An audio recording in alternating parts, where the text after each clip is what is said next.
चलो सही है।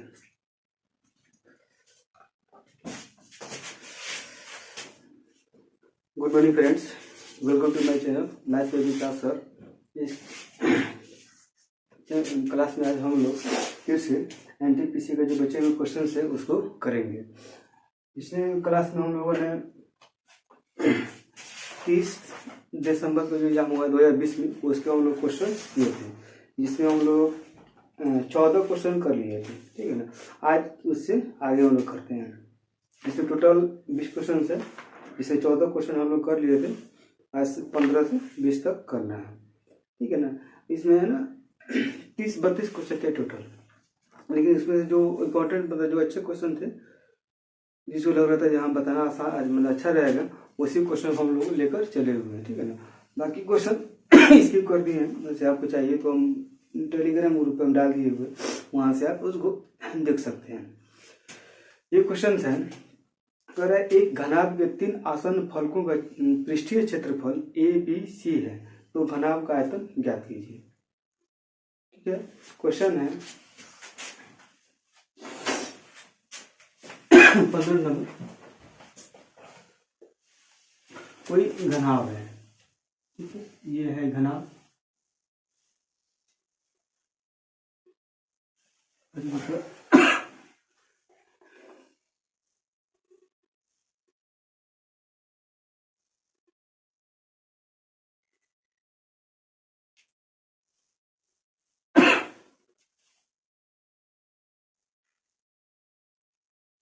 ये है क्यूबाइड। अब इसमें कर रहा है ये 3 आसन्न फलकों का पृष्ठीय क्षेत्रफल। 3 आसन्न फलक क्या होगा? 3 एडजेसेंट सरफेस बोलेंगे उसको। कोई क्यूबाइड है, उसका 3 एडजेसेंट जो सरफेस है उसका एरिया दिया हुआ है A, B and C। Then find what is the value of volume of this cuboid, ठीक है। ये क्यूबाइड का आकार का है, ठीक है ना। इसमें हम लोग सोच सकते हैं। अब इसमें कर रहा है जो 3 कोई एडजेसेंट 3 सरफेस है। एक सरफेस ये हो गया 1, ये हो गया 2 और इसके ये हो गया 3। या आप ये ले लीजिए 1, 2 सरफेस ये 3 सरफेस। उसी तरह अगर इसको हम यहाँ रख देख रहे हैं तो इसमें एक सरफेस सामने तो नहीं ये दिख रहा है, ठीक है। एक सरफेस ये दिख रहा है, एक सरफेस मान लीजिए ऊपर ले लेते हैं या नीचे ले लेते हैं, दोनों बराबर ही होगा। 2 सरफेस, एक सरफेस ये ले सकते हैं या इधर पे ये सरफेस ले सकते हैं, लेकिन कोई एडजेसेंट 3 सरफेस लेंगे, ठीक है। मान लीजिए हम ये सरफेस वाला रहते हैं, इसका एरिया है A, ठीक है। अब ये साइड वाला जो सरफेस है, जैसे ये है, जिसके सामने वाला A ले लिए हम। अब इसके यहाँ पे जो ये है इसको हम B ले लेते हैं, ठीक है। और नीचे जो है उसको C ले लेते हैं, ये यहाँ ले लेते हैं, इसको C ले लेते हैं, ठीक है ना। अब इसमें मान लीजिए हम ये एरिया जो लिए हुए हैं A, इसमें क्या है L है और ये हाइट है इसका, ठीक है ना। ये आपका L है, ये B है ऊंचाई, और क्या है ये H ऊंचाई है इसका, ये भी चौड़ाई है। अगर हम इस सरफेस के लिए एरिया निकाल रहे हैं, एरिया का फॉर्मूला क्या होता है? A बराबर लिख सकते हैं हम क्या, एरिया में आ रहा है आपका लेंथ और हाइट आ रहा है L इंटू H। और वही B ले रहे हैं, एरिया B, ये ब्रीथ है B आ रहे, और ये लेंथ है, ये हाइट है। तो ये अगर सिंगल ले रहे हैं तो इसमें आपका क्या क्या आ रहा है, चौड़ाई आ रहा है, ब्रेथ आ रहा है और हाइट आ रहा है, यानी कि B इंटू H आ रहा है। अगर C ले रहे हैं, ये नीचे वाला जो एरिया है सरफेस है, तो उसमें ये आ रहा है और ये आ रहा है, मतलब लेंथ और ब्रेथ आ रहा है, ठीक है। अब ये 3 इक्वेशन बन रहा है मेरा, 1, 2, 3, ठीक है। अब ये तीनों को मल्टीप्लाई कर लेंगे, A multiply B multiply C। इसे देखिए L और L 2 बार है तो इसको L स्क्वायर लिख सकते हैं, B 2 बार है तो B स्क्वायर, H 2 बार है तो H स्क्वायर, इस तरह लिख सकते हैं। मतलब A, इसको क्या लिख सकते हैं, A B C बराबर L B H, इस सब का होल स्क्वायर भी हम लिख सकते हैं, ठीक है। अब कर रहा है वॉल्यूम। अगर यहाँ से हम LBH कर दें, LBH, ये स्क्वायर है तो उधर अंडर रूट हो जाएगा, मतलब ABC, ठीक है। या तो आप इसको अंडर रूट लगा लीजिए, इसके वर्ग का पावर 1/2 देख लीजिए। तो यही ना आपका LBH जो होता है, लंबाई गुना चौड़ाई गुना चाहिए, आपको क्या होता है, घना आपका आयतन होता है, मतलब वॉल्यूम ऑफ क्यूआर, इसलिए वॉल्यूम बराबर ABC, ठीक है। ये तो डायरेक्ट फॉर्मूला मतलब ABCD लिख कर दे दिया है। अब इसके आप कोई नंबर्स दे दे तो नंबर्स दे देंगे तो हम लोग वहाँ से अपना क्या होगा, वॉल्यूम निकाल देंगे, ठीक है। तो ये क्वेश्चन हो गया। और उसके बाद देखते हैं अगला क्वेश्चन।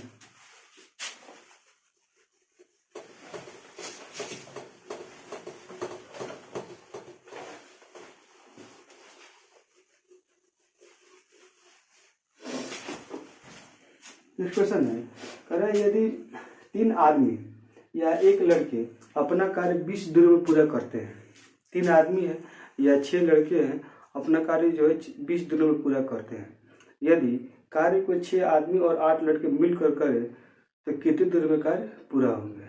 इफ क्वेश्चन है, इफ 3 मैन और 6 बॉय डू वर्क 20 डेज, ठीक है। 3 मैन और 6 boys can do a work in 20 days। 6 men है,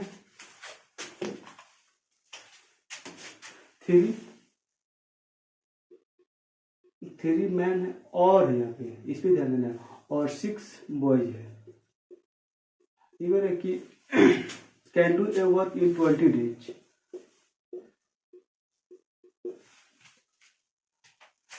तीन आदमी या 6 लड़के किसी काम को 20 दिन में कर लेते हैं, नहीं यहाँ पे या इस पे ध्यान देना है, ये क्वेश्चन समझ में आएगा। फिर कह रहे हैं उसी कार्य को 6 आदमी और 8 लड़के मिलकर कितने दिन में पूरा करेंगे। In how many days 6 man and 8 boys can do this same work, ठीक है। इसलिए कह रहे हैं ये 6 मैन एंड, यहाँ पे कर रहा है एंड 8 बॉयज,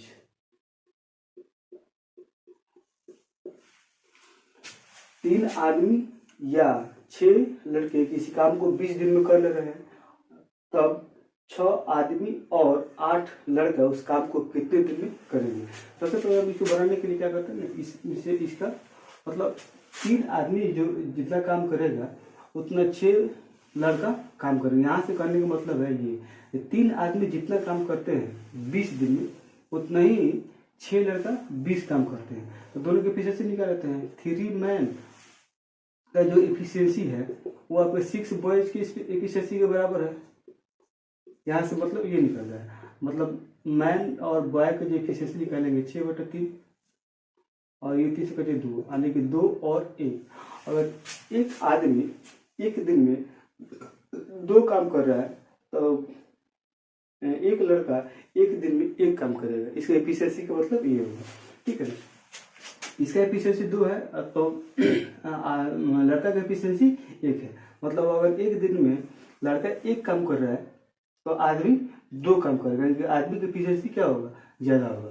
तो यहाँ से हम टोटल काम निकाल लेते हैं। अगर 3 आदमी 20 दिन में कोई काम कर लेता है और फिर उसका एफिशिएंसी कितना है 2, मतलब 3 आदमी 2 के हिसाब से 20 दिन में कितना काम करेगा, ये आपको टोटल वर्क हो जाएगा। यही काम जो है अब 6 आदमी और 8 लड़का कितने दिन में करेंगे ये पूछ रहा है। तो 6 आदमी है, एक आदमी की एफिशिएंसी कितना है 2, तो 6 आदमी की एफिशिएंसी कितना हो जाएगा 12, 6 गुने 2।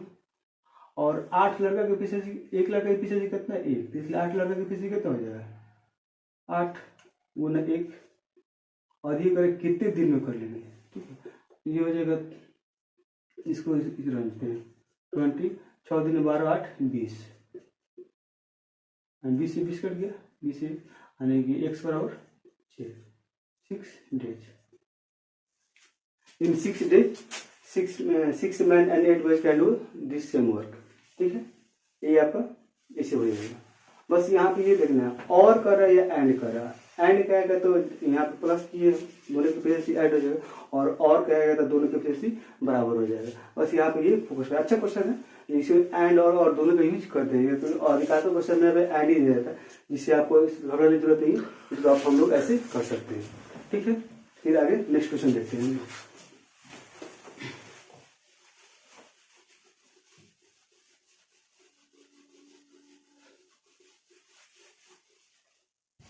अगला क्वेश्चन है, कह रहे हैं 55 से छोटी सभी अभाज्य संख्याओं की संख्या ज्ञात कीजिए। 55 से छोटी सभी अभाज्य संख्याओं की संख्या ज्ञात कीजिए। मतलब how many prime numbers which is less than 55। मतलब 55 से छोटी, यानी इससे छोटा संख्या बताना है। ठीक है, 55 है और इससे जो छोटी संख्या है, क्या कौन सी संख्या, अभाज्य संख्या, यानी प्राइम नंबर बताना है आपको। तो क्या क्या होगा, एक तो होता नहीं है, एक बोली 2 3 5 7 11 13 17 19 23 27 नहीं 27 नहीं 29 31 37 41 43 47 53 54 55 नहीं होगा। अब इसको काउंट कर लेते हैं, 1 2 3 4 5 6 7 8 9 10 11 12 13 14 15 16 हो जाएंगे। यानी कि इसका कुछ नहीं रहा है ना, 2 3 4 नहीं होगा, 5 6 7 हो गया, 8 9 नहीं होगा, 11 12 13 नहीं होगा, 13 हो जाएगा, 14 15 नहीं होगा, 16 17 ठीक है, 18 नहीं होगा, 19 हो जाएगा, 20 21 22 23 हो जाएगा। ठीक है, 24 25 26 27 28 29 हो जाएगा, 30 31 हो जाएगा। ठीक है, 32 33 34 35 36 37 38 39 तो नहीं होगा, 40 41 हो जाएगा, 42 43 हो जाएगा, 44 45 46 47 हो जाएगा, 48 49 नहीं होगा, 50 नहीं होगा, 51 नहीं होगा, 52 नहीं होगा, 53 हो जाएगा, 54 और 55 55 छोटा ही कर रहा है। जो काउंट कर लेते हैं, 1 2 3 4 5 6 7 8 9 10 11 12 13 14 15 16, यानी कि इसका टोटल कितना हो गया, 16 से हो जाएगा। ठीक है, उसके बाद है अगला क्वेश्चन,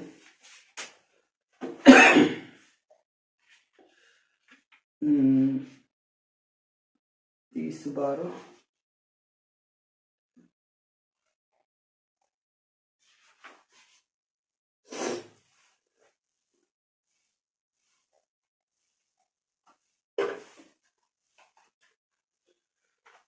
17 नंबर ये क्वेश्चन है। अब होगा 18 नंबर कर रहा है प्रॉफिट एंड लॉस का क्वेश्चन है। एक वस्तु को 138 रुपये में बेचने पर दुकानदार को 8% की हानि होती है।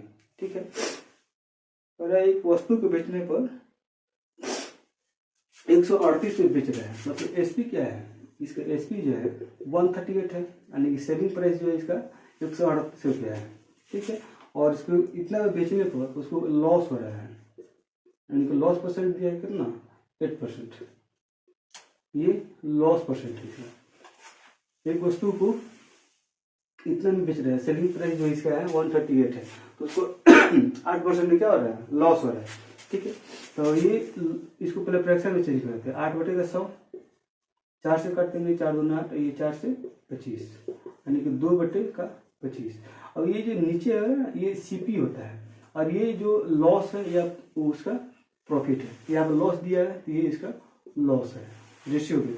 अगर कोई सामान है, कोई वस्तु है जिसको 25 रुपये में खरीदा गया है और 2 रुपये के लॉस में बेचा जा रहा है, हानि बेचा जा रहा है, तो उसका सीपी क्या हो जाएगा, यानी कि सीपी जो है आपका हो गया 25, लॉस हो गया 2, ऊपर जितना रहेगा वो 2 हो जाएगा, इसलिए एसपी कितना हो जाएगा, यानी कि 25 रुपये की वस्तु है, 2 रुपये के लॉस में बेचा जा रहा है, तो इससे कितना होगा, 23 रुपया, तभी ना इसका लॉस निकलेगा। जितना में खरीदो उससे हम कम में बेचेंगे तब हमको लॉस होगा, यानी कि 23 यूनिट की वैल्यू दिया 138, इसका जो वैल्यू दिया है 138, इसे वैल्यू क्या दिया है 138, यानी कि यहाँ से हम एक का वैल्यू निकाल लेते हैं, एक का मान निकालेंगे 138 बटे का 23 और यहाँ से सीपी निकालना है, इसलिए 25 का वैल्यू निकाल लेते हैं। 138 बटेगा 23 मल्टीप्लाई बाई 25। अभी मेरा क्या हो गया, ये सीपी हो गया।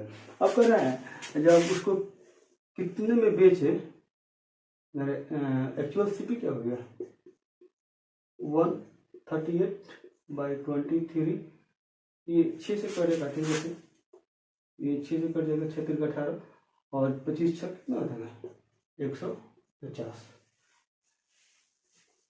यानी कि सीपी मेरा कितना हो गया 150 रुपये का ओरिजिनल सीपी। ये तो हम रेशियो में लेके चले हुए थे, लेकिन इसका हो गया 70। अगर जिस सेम वस्तु को अगर 4% का लाभ चाहिए, 4% का लाभ चाहिए, तो उसे कितने में बेचना होगा, यानी कि 4% का लाभ के लिए कितना हो जाएगा 150 रुपये की वस्तु है, यानी कि 4% की फिर 4, या आप 4% वैसे भी कर सकते हैं, 4/100 लिख सकते हैं, यानी कि 4 पे 25, यानी कि 1/25। तो ये 25 क्या हो गया, फिर सीपी हो गया, और 1 रुपये क्या हो गया प्रॉफिट हो गया, यानी कि 25 के वैल्यू ये हो गया 150, इसीलिए 1 का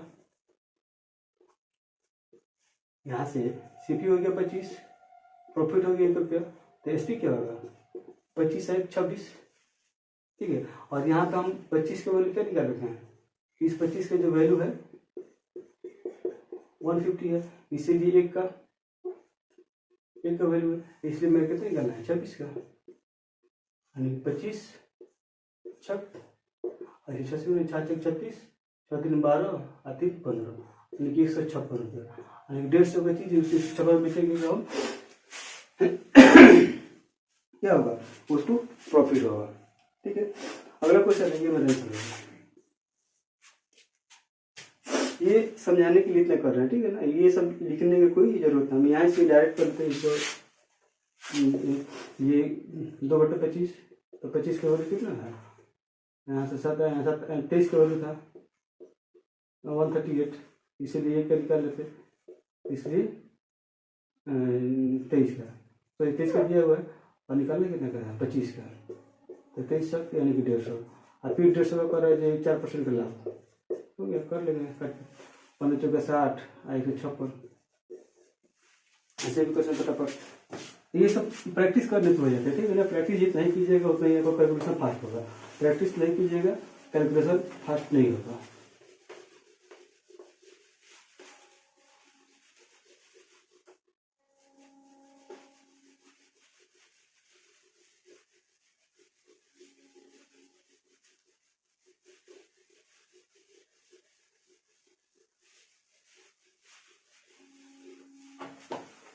अगला क्वेश्चन है, ये ज्योमेट्री क्वेश्चन है, तो एक फिगर दिया हुआ है ऐसे, फिर ये इस पे परपेंडिकुलर है, एक ऐसे खींचा हुआ है यहाँ पे, ठीक है, एक यहाँ से फिर क्या है ऐसे खींचा हुआ है, ठीक है, और यहाँ से फिर क्या किया है ऐसे खींच दिया है, ये फिगर दिया हुआ, ठीक है, और ये 90 है। अब इसका कुछ वैल्यू दिया हुआ है, यहाँ दिया हुआ है 65, ठीक है, ये है 65 है, ये 80 है, ये 115 है, और इसका मान पूछ रहे हैं ये क्या होगा x, ठीक है। ज्योमेट्री में एक चीज पढ़ना है, अगर कोई भी रेखीय लाइन है, स्ट्रेट लाइन है, ठीक है, अगर ये इसके कोई पॉइंट ले लेते हैं, ठीक है, और इसके यहाँ खींच लेते हैं, ठीक है, कोई भी स्ट्रेट लाइन होता है ना उसमें 180 का एंगल बनता है, और कोई यहाँ पे स्ट्रेट लाइन है इसमें और पूछे कितना डिग्री एंगल हो रहा है, तो 180 का बन रहा है। अब इसी तरह इसमें अगर मान लीजिए दे दिया है 70, ये 70 है, तो कितना हो जाएगा ये 110 हो जाएगा, मतलब दोनों का सब कितना होना चाहिए 180 के बराबर होना चाहिए, कोई भी स्ट्रेट लाइन को 180 के एंगल बनता है। उसी तरह यहाँ पे है, अब इसको ध्यान से देखें तो ये जो लाइन है एक स्ट्रेट लाइन दिख रहा है और इसमें 65 बन रहा है, तो रिमेनिंग कितना बनेगा, ये बनेगा 115, ये परपेंडिकुलर है तो ये तो 90 डिग्री हो गया, ठीक है। फिर यहाँ पे देखेंगे, फिर ये स्ट्रेट लाइन दिख रहा है, ये कोई यहाँ पॉइंट ले लिया तो ये कितना है 80 है, तो ये क्या हो जाएगा 100, क्योंकि दोनों का सम कितना होता है 180, फिर ये स्ट्रेट लाइन है, इसी तरह दे ही दिया है अंदर में ही। बाकी ये पॉलीगन बन गया ना, एक पंचभुज बन रहा है, 1 2 3 4 5 साइड के पंचभुज बन रहा है। और पंचभुज का टोटल एरिया क्या होता है? Internal area, sorry internal angle n-2, ये फॉर्मूला होता है पॉलीगन के 180 ना। किसी भी पॉलीगन के इंटरनल जो एंगल्स होते हैं उसका सम, टोटल इंटरनल एंगल का सम जो होता है, ये इसका फॉर्मूला होता है। अब जितना ये साइड दिया है वो n का वैल्यू होता है। n क्या है? Number of sides. n जो होता है नंबर ऑफ साइड्स। इसे कितना साइड से? 5 साइड से, 1 2 3 4 5। इसे 5 रख देंगे, 5 घटा 2, ये क्या होता है? सॉरी 180 यानी कि 3 गुना 180 यानी कि 18 चलो 540 यानी कि ये हो गया क्या?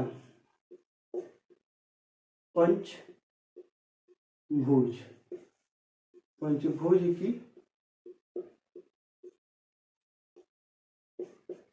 आंतरिक कोणों के कोण का योग, आंतरिक कोण का योग, ये इसका फॉर्मूला होता है। ठीक है, अब इसे ये टोटल हो गया 540। ऐसे कितने हो रहा है? 90, कितना हमको मिल गया? 90 मिल गया, ये 115 मिल गया, 115 यानी कि 230, और यहाँ पे 100 दे दिया है, 0 2 और 4 यानी कि 420 मिल गया। टोटल एनर्जी कितनी था? 540, लेकिन कितना है? 420 यानी कि ये जो रिमेनिंग बच गया, यानी कि ये 540 टोटल होना चाहिए, लेकिन 420 को मिला हुआ है, यानी कि 120 और चाहिए, यानी कि इसका मान कितना हो जाएगा? 120 इंटरनल। और यहाँ पे जब स्ट्रेट लाइन दिख रहा है ये 120 है, ये कितना हो जाएगा? 60, क्योंकि किसी रखी लाइन पर कितना होता है? 180 का होता है, जब ये 120 है तो ये 60 हो जाएगा। नेक्स्ट देखते हैं, एक क्वेश्चन और है इस सेशन में।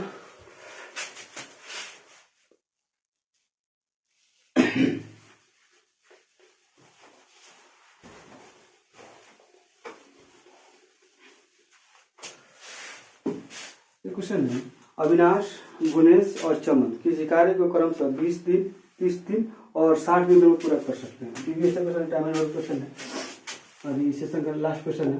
कर अविनाश है कोई किसी काम को 20 दिन में कर रहा है, 20 डेज में, और भुवनेश है इसको ये 30 दिन में कर रहा है। ठीक है, और एक कोई चमन है ये कर रहा है 60 दिन में। ठीक है, Avinash, Bhuvnesh and Chaman can do a work in 20 days, 30 days and 60 days respectively. ये तीनों इतने दिनों में काम कर सकते हैं। सबसे पहले तीनों का एलसीएम निकाल लेते हैं। एलसीएम जो निकालेंगे ना, वो एलसीएम होता है, मतलब टोटल वर्क निकालते हैं। एलसीएम करने का मतलब क्या है? Total work. ये तीनों टोटल वर्क कितना करेंगे? तीनों का एलसीएम ले लेते हैं, मान लीजिए 60 ले लेते हैं। ठीक है, तो ये इनका हो गया टोटल वर्क। अब ये किसी काम को मतलब 20 दिन में कर रहे हैं, और टोटल काम कितना है? 60। अगर 20 डिवाइड बाई 60 कर देंगे 3 हो जाएगा। इसमें इसे करेंगे तो ये 2 हो जाएगा, इसे करेंगे तो ये 1 हो जाएगा। मतलब करने का मतलब ये क्या हो गया? इनका इफिशियंसी हो गया। एफिशिएंसी इन द सेंस मतलब ये 1 दिन का काम हो गया, ये अविनाश का 1 दिन का काम हो गया, ये भुवनेश का 1 दिन का काम हो गया, और ये चमन का 1 दिन का काम हो गया। मतलब अविनाश 1 दिन में 3 काम कर रहा है, तो 20 दिन में 3 गुना 20 यानी कि 60 काम करेगा। टोटल काम ही हो गया। अब कर रहा है कंडीशन, अविनाश उसी कार्य को पूरा करने में कितने दिन लेंगे। ठीक है, यदि भुवनेश एंड चमन हर तीसरे दिन उसकी सहायता कर रहा है, यानी कि पहला दिन जो अविनाश काम शुरू कर रहा है, पहले दिन आके काम कर लिया, ठीक, 3 काम कर दिया एक दिन में, 1 काम कर रहा है, तो सर 1 दिन में 3 काम कर रहा है, तो पहले दिन आया 3 काम कर दिया, फिर जब दूसरे दिन आया फिर 3 काम कर लिया, लेकिन जब तीसरे दिन आ रहा है तो वो अकेले नहीं आ रहा है, ये दोनों भी उसके साथ आ रहा है। मतलब ये 3 काम भी करेगा ही अविनाश, और इसी तरह भुवनेश भी 2 काम करेगा और चमन भी 1 काम करेगा। मतलब टोटल 3 दिन में, कितना काम हो गया?